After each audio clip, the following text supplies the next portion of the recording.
आगामी सण उत्सवांच्या पार्श्वभूमीवर अपघातांचे प्रमाण कमी करण्यासाठी आणि वाहतूक नियमांचे पालन व्हावे या उद्देशाने अमरावती ग्रामीणचे पोलीस अधीक्षक विशाल आनंद यांच्या मार्गदर्शनाखाली दर्यापूर शहर परिसरात विशेष मोहीम राबविण्यात आली। 5 मार्च रोजी जिल्हा वाहतूक शाखा आणि दर्यापूर पोलीस स्टेशनच्या संयुक्त पथकाने ही कारवाई केली। यामध्ये प्रामुख्याने अवैध प्रवासी वाहतूक करणारे वाहन चालक, विना हेल्मेट आणि ट्रिपल सीट दुचाकी चालविणारे, सीट बेल्ट न वापरणारे आणि नो पार्किंग मध्ये वाहने उभी करणारे चालक, मालवाहू वाहनातून धोकादायक रीतीने मजुरांची वाहतूक करणारे या बाबींवर लक्ष केंद्रित करण्यात आले। या मोहिमेत एकूण 206 केसेस करण्यात आल्या असून त्याद्वारे 20,600 रुपये दंड वसूल करण्यात आला, तर एकूण 65,750 रुपये दंड आकारण्यात आला आहे। जिल्हा वाहतूक शाखेचे पोलीस निरीक्षक नितीन देशमुख यांनी नागरिकांना आवाहन केले आहे की अपघात टाळण्यासाठी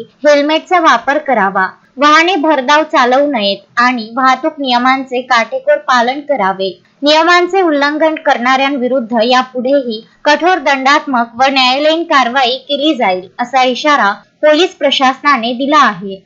शोएब खान, विदर्भ न्यूज, अमरावती।